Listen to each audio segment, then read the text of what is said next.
On pense souvent que manipuler, c'est mentir, qu'il faut dire quelque chose de faux, inventer, trafiquer la vérité. Mais en réalité, le mensonge n'est pas nécessaire. Il suffit de cadrer, de choisir l'angle, de te montrer une partie et d'en cacher une autre. Et ça, c'est bien plus puissant qu'un mensonge, parce que tu ne le vois pas venir. Et surtout, tu crois que tu penses librement. C'est ce qu'on appelle le cadrage. En anglais, on dit framing. Et c'est l'un des outils les plus efficaces de la communication politique.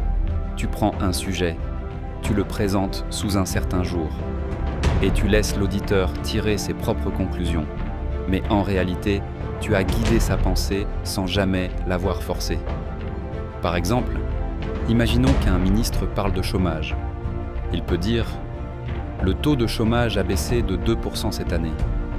Ou il peut dire « Malgré nos efforts, plus de 2 millions de Français sont toujours sans emploi ». Les deux phrases sont vraies. Mais elles ne créent pas du tout le même effet. Dans la première, on sent une réussite, une dynamique positive. Dans la seconde, on ressent un problème, une urgence, un échec. C'est le même sujet, les mêmes données, mais deux cadres différents. Et ça suffit à changer ton interprétation. Autre exemple, de réforme ou de démantèlement, de protection des frontières ou de fermeture xénophobe. Le mot change tout. Et ce changement, il oriente ton jugement sans que tu t'en rendes compte. Les spin doctors sont des maîtres du cadrage. Ils savent que c'est pas ce que tu dis qui compte, c'est comment tu le dis et ce que tu ne dis pas.